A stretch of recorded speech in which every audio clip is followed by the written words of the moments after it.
Pourquoi les repères sont essentiels pour les jeunes enfants? Alors les jeunes enfants, ils n'ont pas encore les outils pour, prévoir et comprendre ce qui va se passer autour d'eux. Donc les routines, les habitudes, ça va permettre aux enfants de structurer leur journée et de mieux anticiper, tout ce qui va se passer, les différents événements, toutes les transitions. Cette prévisibilité va aider les enfants à organiser leurs pensées, mais aussi à comprendre le monde qui les entoure. Ça va les rassurer. Donc les repères, ce sont vraiment des points d'ancrage qui vont apaiser le stress, l'anxiété et favoriser l'autonomie des enfants. Dans le monde, enfin, pour les enfants, tout le monde est encore à découvrir. Même si ça fait un moment qu'ils sont, par exemple, accueillis chez vous, hein, ça peut faire 1 an, ils sont encore dans la découverte et vous le voyez parce que dès qu'ils arrivent le lundi matin, ils ont passé un week-end ailleurs, ils redécouvrent l'espace, ils redécouvrent, l'environnement, les jeux. Donc les repères sont comme des balises qui vont les aider à grandir en toute confiance. Alors, les différents repères, ils vont apporter, 3 choses essentielles, donc la stabilité, la sécurité et l'autonomie. Donc la stabilité, ça va permettre aux enfants, quand ils se repèrent, grâce à différents marqueurs dans le quotidien, ça va leur permettre de connaître les différentes étapes de la journée, ce qui va être attendu d'eux, où ça va se passer, comment ça va se passer et ça va permettre aux enfants d'anticiper et de réduire leur niveau d'anxiété. Car quand rien n'est organisé, que tout arrive, sans avoir été, préparé, eh bien, ça peut créer du stress. Ça va permettre aussi aux enfants de construire un sentiment de sécurité. Un sentiment de sécurité, il se construit grâce à la personne qui s'occupe de l'enfant. Donc l'enfant va renforcer sa confiance et son lien d'attachement envers l'adulte, donc on va appeler la figure d'attachement secondaire, qui va prendre soin de lui et qui va l'aider à se repérer. Donc plus l'adulte va proposer des repères à l'enfant, plus le sentiment de confiance et de relation de sécurité va se mettre en place pour l'enfant. Et les repères vont aussi favoriser l'autonomie parce que l'enfant, il va devenir de plus en plus acteur. Donc forcément, dès qu'il va faire des choses par lui-même, il va devenir autonome. Il va commencer à savoir ce qui va être attendu de lui dans chaque situation. Du coup, on parle en développement personnel, on va passer d'une situation d'objet à une situation de sujet. Même pour les adultes, hein, on parle de ça, et pour les enfants, c'est pareil. Quand l'enfant n'est pas dans l'autonomie, qu'il n'a pas de repères, eh bien, en fait, il va subir et il va suivre ce que fait l'adulte autour de lui, mais il ne va pas être sujet. Avec des repères, là, il va passer de objet à sujet. Il va sortir d'un figement et il va participer, agir.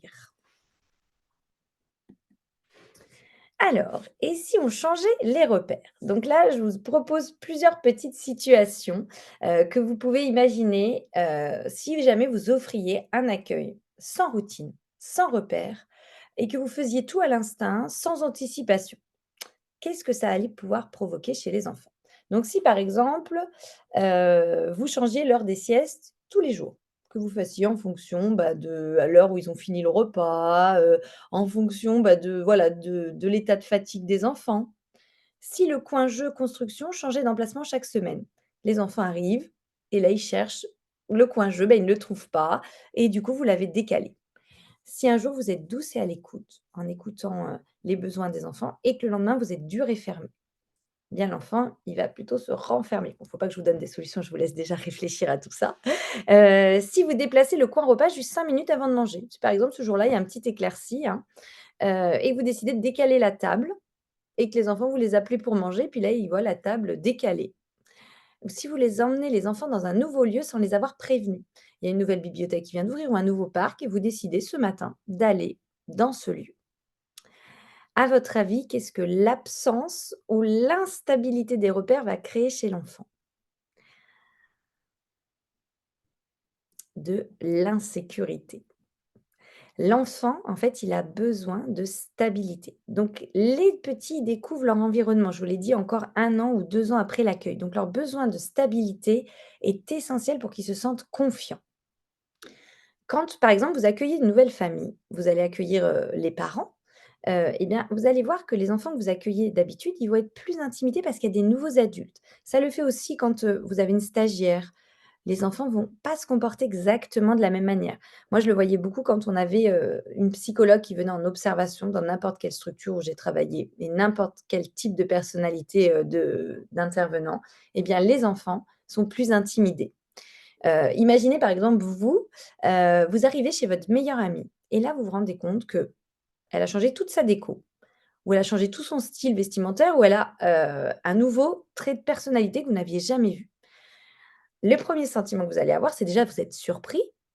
Après, vous êtes un peu dans l'inconfort parce qu'on est habitué quand c'est notre meilleure amie, voilà, qu'elle se comporte comme ça ou que ce soit comme ça chez elle. Et cela peut faire naître de la méfiance. On va se dire: «Mais qu'est-ce qui se passe?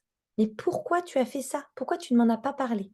Eh bien, tout ça, tous ces changements peuvent avoir des répercussions, les mêmes chez les enfants et même pire. Parce que les changements répétés sans explication, ça peut les perturber comme nous adultes. Nous adultes, on va être plus affectés dans notre analyse, dans notre perception et du coup, on va se poser beaucoup de questions. Mais les enfants, ils vont être affectés plutôt dans leur comportement. Alors, dans leur analyse aussi, mais ils ont moins accès à leur néocortex, donc ils peuvent moins prendre du recul sur les situations. Donc eux, ils vont être plus affectés dans leur comportement, et dans leurs besoins physiologiques, donc dans leur sommeil et dans leur alimentation. Donc vraiment, cette slide pour moi, elle était très importante pour vous parler de l'importance de garder des repères. Après, vous pouvez évidemment changer, par moment, l'environnement, les habitudes. Tout ça, ça va être bien de le faire avec l'enfant et en l'anticipant, en lui expliquant. Par exemple, nous dans mes structures, quand on réaménageait l'espace, je pense notamment à la piscine à balles. On avait une énorme piscine à balles dans une de mes structures et on la changeait régulièrement pour trouver l'emplacement idéal.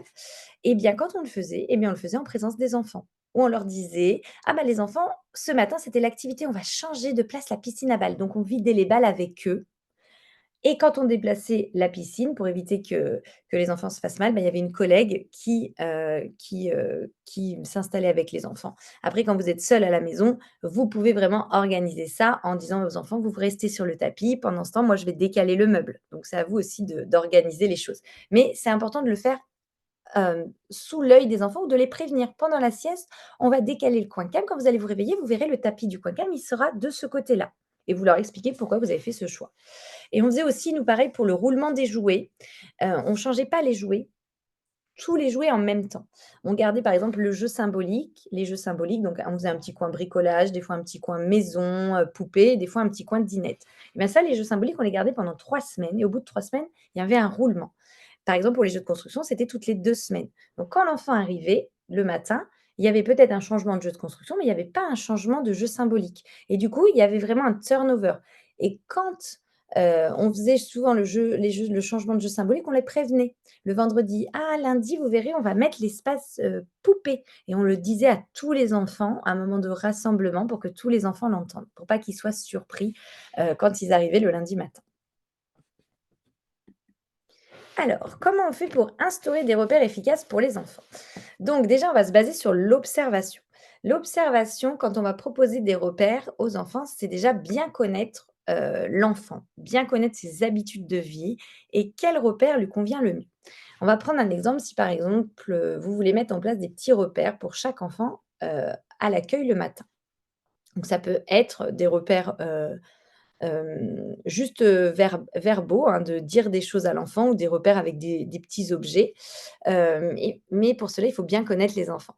Moi, par exemple, j'avais un petit garçon qui adorait jouer au ballon et bien, quand j'allais l'accueillir dans le couloir, bah, je venais avec une petite balle et je lui lançais la balle et bien directement, il me relançait la balle et du coup, on instaurait déjà un jeu alors que je lui avais pas encore dit bonjour parce que de loin, il recevait déjà la petite balle. Un enfant qui aime beaucoup les histoires, si vous avez repéré qu'il adore par exemple Le Petit Ours Brun, vous pouvez aller l'accueillir avec un livre Le Petit Ours Brun. Comme ça, quand il dit au revoir à son papa et sa maman, comme vous avez déjà le livre, il sait que tout de suite après, vous allez lui raconter son histoire. Ou des enfants qui, par exemple, aiment bien les activités manuelles, de leur dire: «Ce matin, j'ai organisé, on va faire la pâte à modeler ou dans la pièce à côté, j'ai mis une grande fresque avec la peinture, ou j'ai posé de la terre, on va jouer avec la terre». Comme ça va donner envie à l'enfant aussi de venir, mais vous savez que vous le faites en fonction de ce que cet enfant aime beaucoup. S'adapter, donc c'est être capable de faire preuve de créativité et de s'adapter en proposant des routines en fonction des besoins individuels de chacun. Donc par exemple pour la sieste. Vous allez repérer, quelles sont aussi les habitudes de chaque enfant et pouvoir vous adapter à chacun. Un enfant qui, par exemple, préférera s'endormir, dans un coin plutôt tranquille, donc vous n'allez pas le mettre vers la porte, parce que chaque fois que vous allez ouvrir la porte pour vérifier, s'il dort, il peut être gêné par le petit faisceau de la lumière ou par le couinement, de la porte, donc vous allez plutôt le mettre dans un petit coin, de la pièce. Nous, on avait un petit, je me souviens par exemple, qui ne voulait pas être dans le dortoir. Du coup, on avait installé son petit lit devant la pièce du dortoir, donc il dormait, dans la pièce de jeu, mais on laissait ouvert et il était à moitié au bout d'un moment, on a réussi à rentrer son corps, mais pas sa tête, donc il était à moitié dans le dortoir. Un autre petit garçon que j'ai eu, ne voulait pas s'endormir dans la couchette, donc lui, il s'endormait que dans sa poussette. Du coup, au début, on le berçait dans la pièce de vie et après, petit à petit, on s'est mis à le bercer dans, heu, dans le dortoir et dès qu'il dormait, on le mettait à la place où on avait mis sa couchette et petit à petit, au cours de l'année, on a réussi à le positionner sur sa couchette. Donc voilà, on s'est adapté petit à petit à cet enfant, à, ce qui pouvait être un repère pour lui. Communication. Donc la communication bienveillante, ça va être d'expliquer aux enfants avec des mots simples, et adaptés à son niveau de compréhension, pourquoi vous avez mis en place cette routine, et de les impliquer dans la routine. Donc ça va permettre que les enfants soient impliqués dans le processus et que les enfants soient rassurés. Nous, souvent à l'époque, hein, nos parents, ils ne nous expliquaient pas. Ils nous disaient: «C'est comme ça, c'est moi qui décide, on fait comme j'ai dit». Et en fait, l'enfant, pour adhérer au cadre et pouvoir comprendre pourquoi on a mis en place ce repère, il a besoin de compréhension. Donc ça va être essentiel de lui expliquer. Et de chercher la coopération aussi avec les parents. Ça va permettre, d'assurer une cohérence, pardon, entre ce qui se passe à la maison, donc les repères qui sont donnés chez papa-maman et ceux qui vont être donnés au mode de garde. Ça va renforcer la stabilité de l'enfant. Donc pour cela, il ne faut pas hésiter à faire des échanges réguliers, de prendre des rendez-vous, de faire des petits bilans. Ça va favoriser la communication et le lien de confiance avec les parents. Et les parents peuvent nous apprendre autant que nous, on peut leur apprendre. Moi, j'ai notamment un petit garçon, on avait beaucoup de mal à l'endormir et j'avais demandé au papa: «Mais comment il l'endort?» Donc il m'avait dit: «Je le berce», mais moi j'avais pas sa technique. Donc une fois, je lui ai vraiment demandé, de me montrer. Donc il s'est allongé, il a pris son petit dans les bras et il m'a montré de quelle manière il le berçait. Et bien, au moment où j'ai pu voir comment faisait le papa, j'ai modélisé et on a réussi en équipe et tout le monde berçait cet enfant de cette manière-là. Donc vraiment, on était dans de la coéducation avec les parents. Si le sujet vous intéresse, j'ai animé un atelier, je crois que c'était la semaine dernière sur la relation de confiance avec les parents et ça, c'est essentiel du coup pour instaurer des repères qui vont, être, sécurisants pour les enfants. Alors maintenant, on va parler des différents types de repères que vous pouvez, proposer aux enfants. Donc il y a les repères temporels, spatiaux et affectifs. Donc on va les voir plus en détail avec des exemples.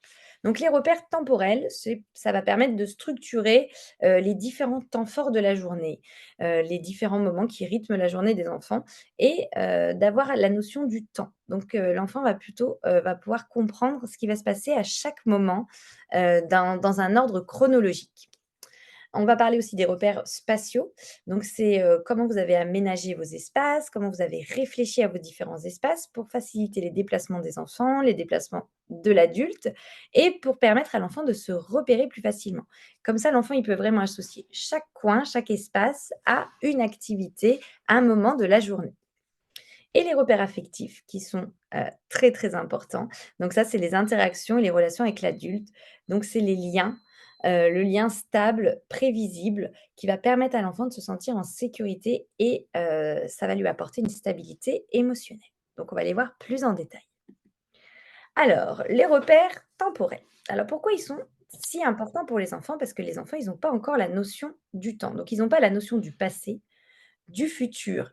Les enfants, ils sont dans l'instant présent, dans l'immédiateté, jusqu'à environ 5 ans. Ils ne vivent que dans le présent. Pour les enfants, le temps, c'est un concept qui est très abstrait, et ça va se construire progressivement. Leur cerveau, en fait, n'a pas la possibilité de planifier. Ils sont que dans, l'émotionnel et ce qu'ils vivent, au moment T. Si par exemple, vous dites à des enfants quand ils arrivent le matin: «Au goûter tout à l'heure, on va manger des crêpes», c'est trop loin. Ils vont vous redemander toute la journée «Quand est-ce que c'est les crêpes? Quand est-ce que c'est les crêpes?» Ils vont se réveiller de la sieste, ils vont dire: «C'est les crêpes!» alors que le temps du réveil, il y a des petits jeux, l'habillage, ça va pas être tout de suite le moment des crêpes. Donc c'est très difficile pour eux d'anticiper. C'est comme si, vous dites à un enfant de 2 ans, «Le mardi, ce week-end, ta marraine viendra te voir». Eh bien l'enfant, tous les matins, il va demander: «C'est ce soir que ma reine vient?» Parce qu'il ne se rendra pas compte, pour lui, les heures, les jours et les mois, ce sont des concepts qui sont abstraits, qui sont trop lointains et qui sont même incompréhensibles, pour eux. Donc ce qui va être intéressant pour les enfants, ça va être de proposer des petits outils visuels qui vont les aider pour se représenter les différents moments, de la journée. Donc là, par exemple, proposer un petit emploi du temps avec un objet qui peut symboliser, les moments de la journée. Donc un petit soleil pour l'accueil, une assiette pour le repas, un oreiller pour la sieste. Donc là, je vais vous proposer différents, petits repères temporels que vous pourrez, réaliser et proposer aux enfants.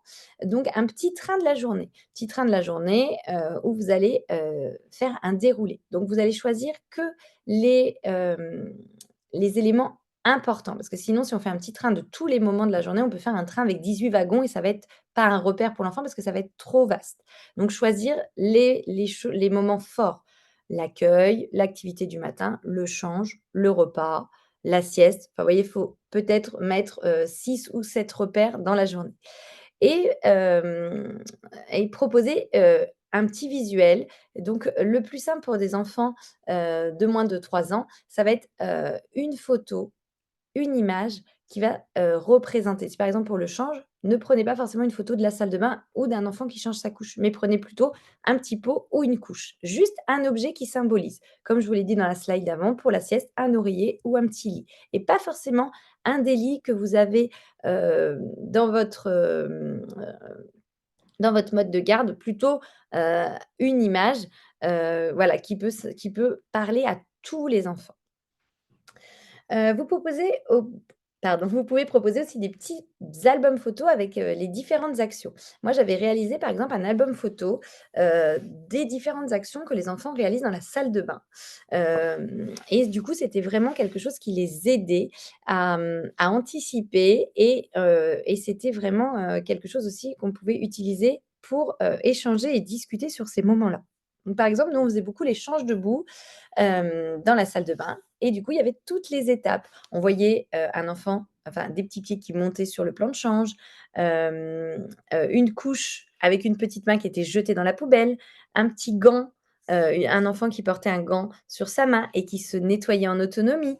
Après on voyait, un petit papier dans les petits WC, on voyait la chasse d'eau. Enfin voilà, toutes les actions que l'enfant va entreprendre dans la salle de bain et du coup, ça, vous pouvez réaliser des petits albums photos de tout, de tout ce que vous faites dans la journée, mais ça va être bien de faire par thématique.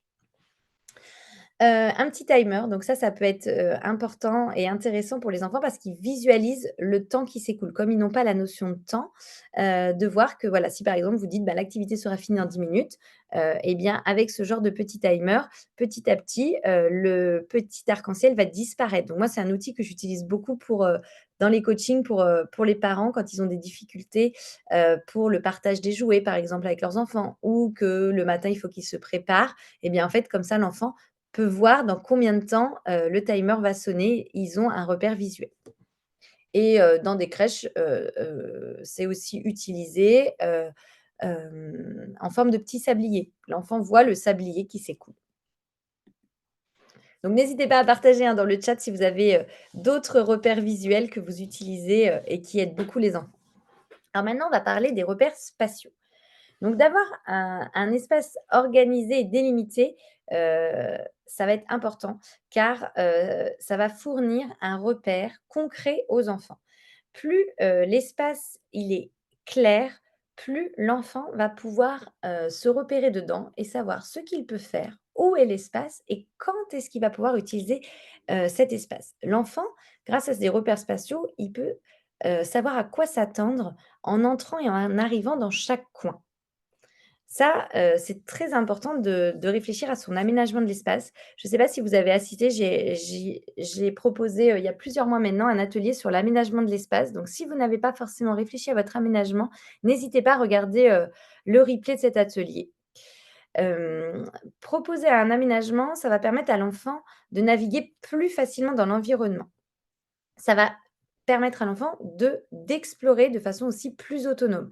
Quand ils savent, les enfants, où se trouve chacun des objets, où se trouvent les doudous, où se trouve le coin calme, où se trouve l'espace de jeu, où se trouvent les toilettes, eh bien, en fait, les enfants vont avoir moins besoin de l'adulte. L'adulte sera toujours là, mais ils auront moins besoin d'être guidés au quotidien.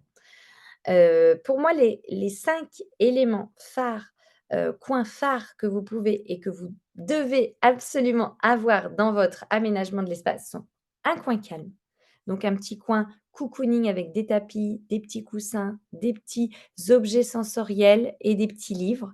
Donc ne pas forcément que laisser des livres, mais des petits objets que l'enfant va pouvoir manipuler. Même pour les plus grands à 2 ans, comme, nous, par exemple, on a des objets des fois sur notre bureau anti-stress où on va, prendre un stylo et bien ça nous fait du bien et bien du coup un enfant, il a besoin aussi dans un espace cocon d'avoir des petits objets réassurants et stimulants, donc des petits objets sensoriels. Un coin, petite table avec des petites chaises pour que l'enfant puisse faire des petites activités, par exemple des puzzles, des dessins. Un petit coin, jeu d'imitation, jeu symbolique, où l'enfant, va pouvoir, refaire, bah, ce qu'il a observé, donc un petit coin poupée, un petit coin dinette, un petit coin bricolage.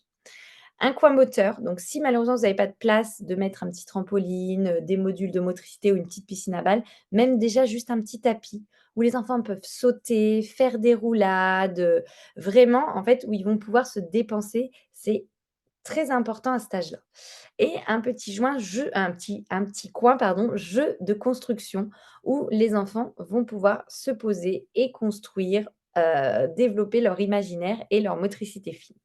Donc ça, pour moi, c'est vraiment les coins essentiels et indispensables et de bien les délimiter. Un espace bien structuré, ça va aussi aider l'enfant à comprendre, ce que chaque endroit, heu, a une utilisation propre avec ses propres règles. Par exemple, dans le coin calme, c'est un coin pour se reposer, pour s'allonger, où on va attendre un comportement doux de l'enfant. Si on est dans le coin calme et qu'on lit une histoire et qu'il y a un enfant qui s'agite, eh bien là, on va l'inviter. Je vois que là, tu n'as pas envie d'être tranquille.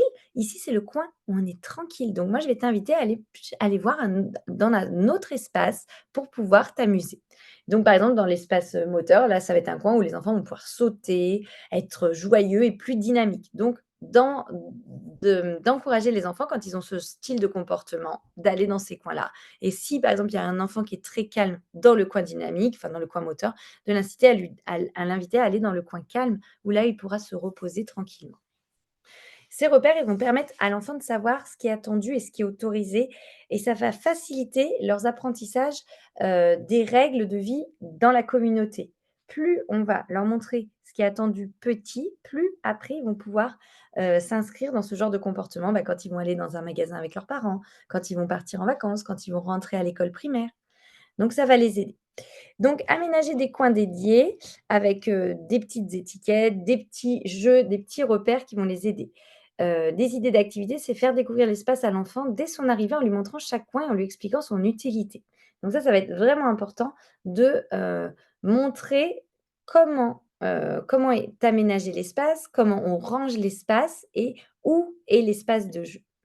Alors, je vous ai donné des petites idées. Donc déjà, mettre des petites photos sur les jeux, sur les caisses de jeux. Ça va aider les enfants à, participer au rangement et à retrouver le jeu, bah, qu'ils ont envie de jouer. Donc ça, c'est vraiment, tout simple, d'imprimer des petites étiquettes, pour que, bah, les enfants puissent retrouver les jeux. Mettre aussi des petits repères visuels. Nous, on a fait ça dans une de nos des structures dans lesquelles j'ai travaillé. Donc on avait un animal qui était le repère pour chaque enfant. Donc par exemple, le petit lion, c'était le lion de Théophile et ben, le lion était sur le porte-manteau, sur, le casier à chaussures, dans la salle de change sur son petit casier et au-dessus de son lit. Donc ce petit lion, c'était vraiment son repère et il le retrouvait dans chaque espace où il allait être accompagné par des pros et il avait, voilà, ses petites affaires qui étaient, symbolisées par le lion. J'ai vu aussi, des personnes, bah, qui font des symboliques de couleurs et c'est très important pour les enfants de sentir qu'ils ont une place et une étiquette. Donc ça, c'est vraiment des repères spatiaux. Et j'avais créé un petit loto et là, je m'étais rendu compte que c'était vraiment pas évident pour les enfants et c'était retrouver l'objet. Donc c'était un loto en 3D où j'avais, pris en des images, de différents objets que j'avais dans la structure dans laquelle je travaillais à ce moment-là. Donc j'avais pris par exemple, les animaux, donc par exemple, un tigre, dans les animaux, une petite tasse de la dinette, une polaire d'une professionnelle.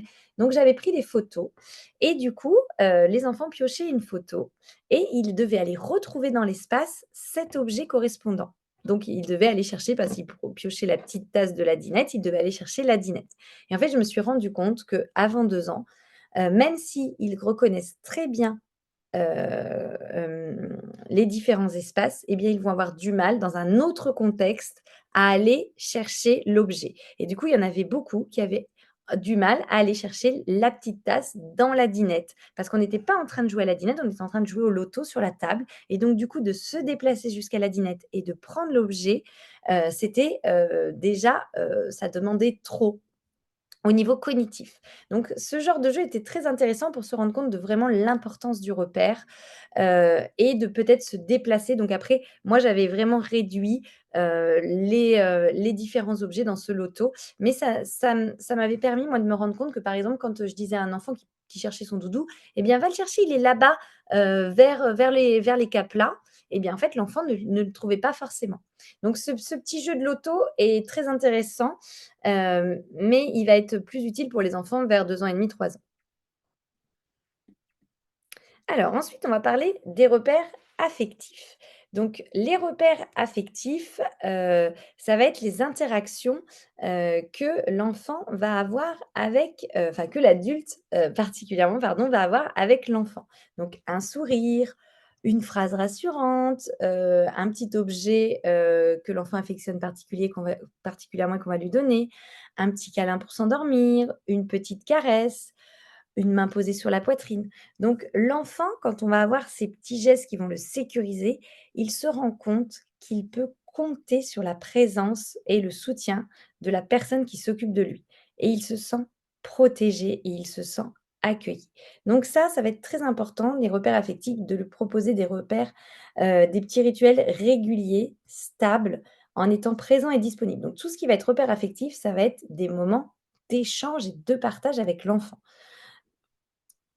Instaurer des rituels d'accueil propres à chaque enfant. Donc ça, je vous avais donné quelques exemples, voilà, d'amener au moment de l'accueil quelque chose qui va plaire à l'enfant. Ou si c'est pas un objet, ça peut être une attitude, un petit coucou, un petit clin d'œil, vraiment en fonction de la personnalité de chacun. Donc des petits repères affectifs, alors qui sont aussi des repères, visuels, enfin, dans les repères, il y a plusieurs dimensions.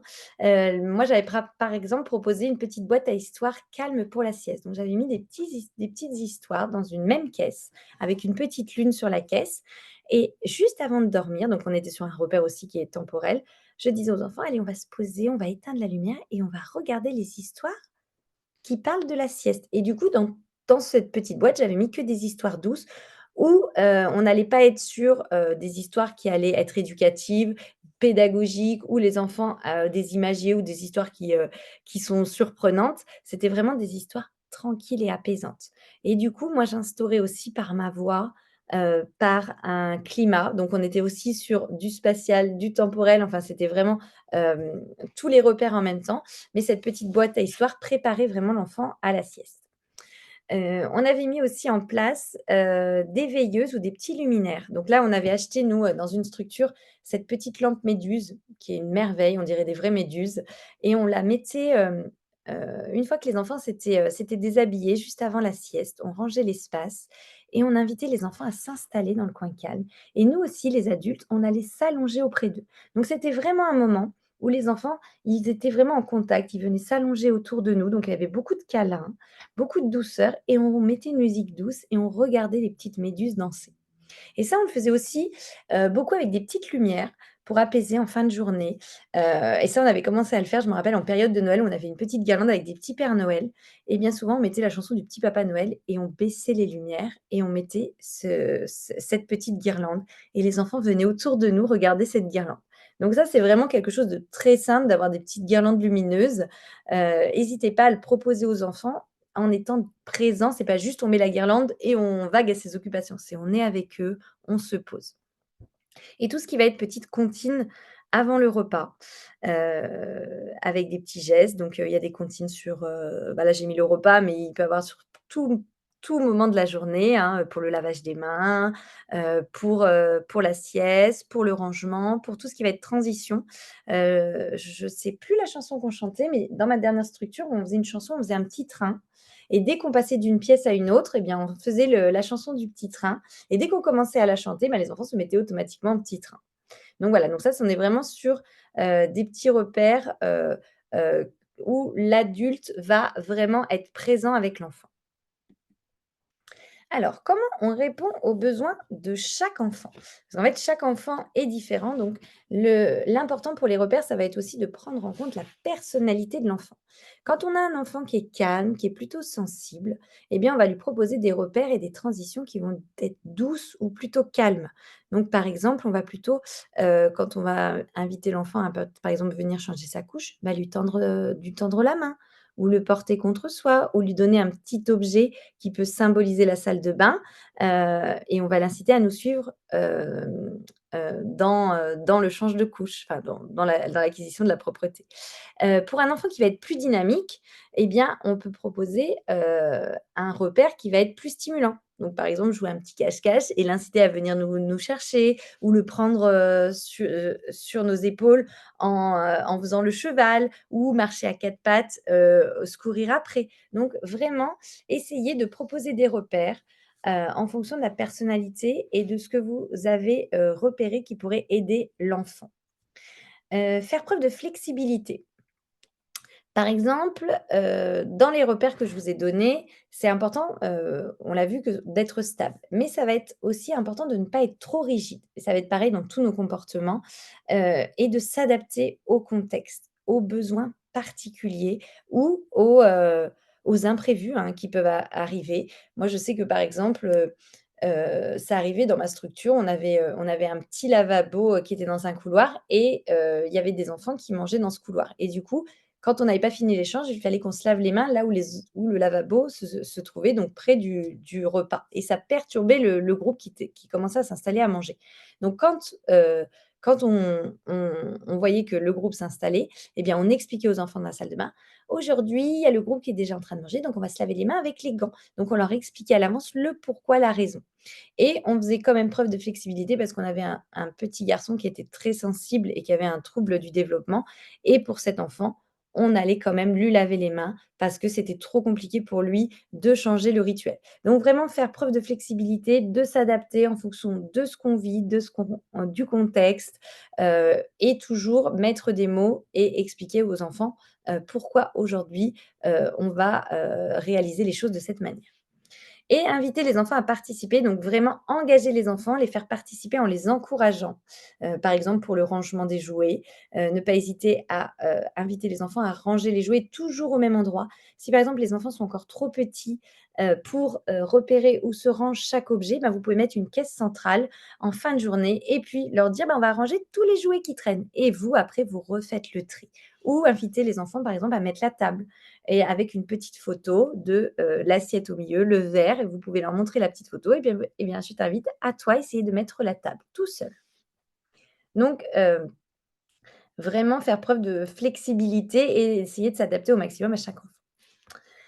Et je voulais vous reparler, bah, des repères invisibles. Donc on est sur les repères affectifs, qui sont pour moi les repères essentiels. Si vous n'avez pas le temps de créer des repères temporels, des repères spatiaux, ceux-là sont pour moi les choses les plus importantes.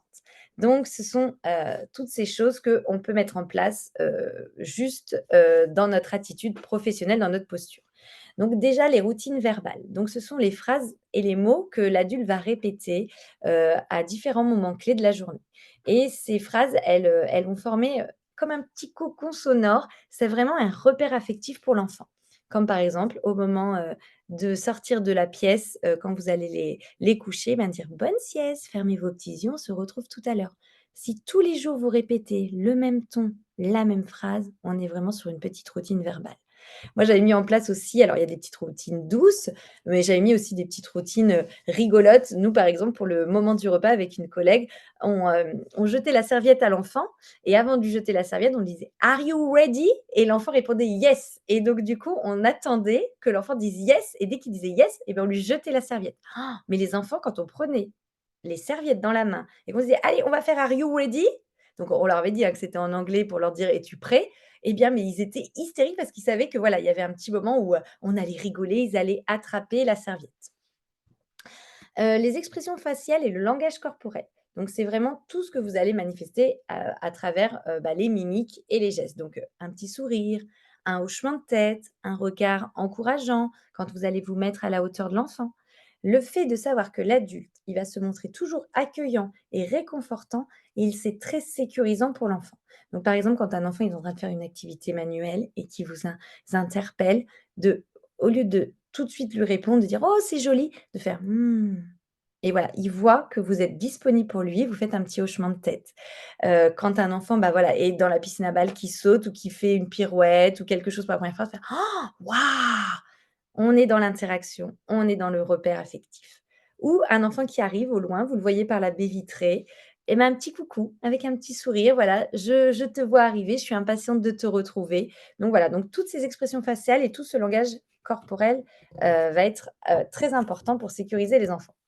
Ensuite, tous les gestes, donc une petite main sur l'épaule de l'enfant, lui tenir la main, lui caresser les cheveux, la joue, mettre une petite main sur lui quand il s'endort. Tous ces petits gestes subtils, ça devient des repères physiques qui vont calmer et stabiliser l'enfant. Et ça va lui donner aussi un sentiment de proximité et de sécurité. Moi, j'avais un petit, qui, pour s'endormir, il avait vraiment besoin d'une contenance. Donc c'était un petit qui n'avait aucun repère, à sa maison, qui a été, placé par la PMI, donc il y avait vraiment, de la misère sociale, chez lui et ce petit, en fait, pour qu'il reste allongé eh bien, je devais, faire une contenance physique. Donc au début, c'était un peu physique, c'était ferme, mais toujours bienveillant avec les mots et en fait, petit à petit, après quelques mois, il s'allongeait tout seul dans sa couchette. Et il est arrivé qu'une fois, j'ai pas mis, ma main ou ma jambe sur lui parce qu'en fait, il s'allongeait, par lui-même et il a attrapé ma jambe et il l'a mis par-dessus son petit corps. Et c'est là, moi, où je me suis rendu compte de l'importance des gestes et de ma posture auprès de lui parce que c'était vraiment sécurisant. Même si physiquement, il était calme et il savait où il allait dormir, donc il avait ce repère, il avait repéré ça, il avait quand même besoin encore de ce repère affectif. L'importance aussi de l'habitude des déplacements et du positionnement de l'adulte. Donc, comment vous vous déplacez dans l'espace, comment vous vous positionnez par rapport aux enfants. Pendant le jeu, ça va être important d'être disponible pour que l'enfant puisse anticiper, où est l'adulte si j'en ai besoin. Parce qu'en fait, l'enfant, il va vous solliciter dès qu'il aura besoin et pour continuer son jeu et être en sécurité, eh bien, il a besoin de sentir que, si il est en difficulté, eh bien, il va pouvoir, chercher l'adulte. C'est l'image du porte-avions. Vous savez, nous sommes un porte-avions pour l'enfant. L'enfant va aller, se déplacer, découvrir et si il voit qu'il y a une petite place sur le porte-avions, eh bien, il peut continuer d'explorer. Par contre, si le porte-avions n'est pas disponible, qu'il est au téléphone, qu'il est en train de bouger, eh bien, l'enfant va avoir tendance à vouloir se poser et ne plus être dans l'exploration. Donc, ça, c'est vraiment aussi la notion, qui permet à l'enfant de sentir, qu'il a une attention et qu'il est soutenu par l'adulte. Dans la posture, on parle d'adulte phare. Ça, c'est un concept que j'ai déjà beaucoup expliqué dans les ateliers. C'est Anne-Marie Fontaine qui l'a amené. C'est l'adulte est un phare pour l'enfant. Donc l'adulte qui va être posé, éclairant, comme les enfants qui sont des bateaux qui vont pouvoir aller au port. Eh bien, si on est posé, assis dans un emplacement où on a la possibilité de voir tous les enfants, mais en même temps d'être vu par tous les enfants, ça va être très sécurisant. Pensez aussi aux transitions.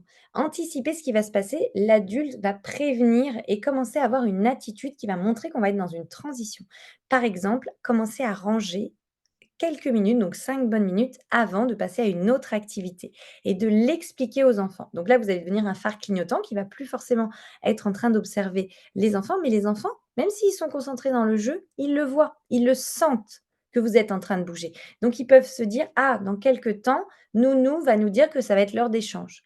Donc ça, les transitions aussi dans le rythme, dans la voix, dans votre posture, ça va être important, de l'exprimer et d'être toujours dans de l'anticiper. De pas: «Oh là là, il est l'heure d'échange», on se lève et on prend un enfant pour emmener dans la salle de bain. Non, on organise ça quelques minutes à l'avance.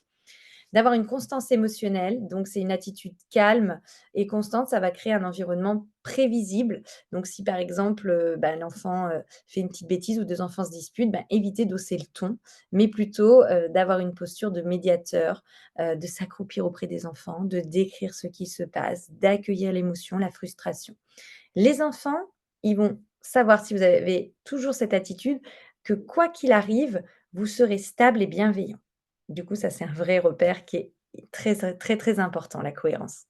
Et la régularité des objets et des odeurs. C'est très rassurant aussi, c'est vraiment un repère sensoriel. C'est un vrai confort qui amène vraiment de la sécurité aux enfants. Ils vont retrouver tous les petits objets qu'ils ont l'habitude, les objets, les odeurs. Par exemple, si vous avez, choisi une petite marionnette, pour le temps chanson le matin et de voilà, d'avoir toujours cette petite marionnette qui peut aller faire un petit câlin, un petit bisou aux enfants. Ça va leur apporter beaucoup de stabilité. Donc pour moi, ces repères invisibles, les repères, affectifs sont, les repères, les plus importants. Les grands-mères, les nounous d'antan, elles n'avaient pas forcément de repères, d'aménagement de l'espace, mais elles avaient souvent ces repères invisibles. Donc pour moi, si vous devez retenir une chose de cet atelier, alors les premiers sont aussi très importants, hein, mais vraiment de réfléchir à votre posture pour apporter le plus de sécurité possible aux enfants. Les repères invisibles, heu, agissent de manière subtile, mais leur répétition quotidienne donne une structure stable. Ces repères jouent donc un rôle essentiel pour renforcer la stabilité, la confiance et l'autonomie. Et les intégrer consciemment dans sa pratique peut être très bénéfique, même s'ils restent silencieux et discrets. Donc n'hésitez pas, si vous avez écrit un projet d'accueil, de stipuler dans votre projet d'accueil, votre posture et ce qui peut être un vrai repère pour les enfants. Comme ça peut ouvrir aussi un dialogue avec les parents, pour voir un petit peu, eux, quels repères, affectifs ils apportent à leurs enfants au quotidien et donner des petits tips aux parents.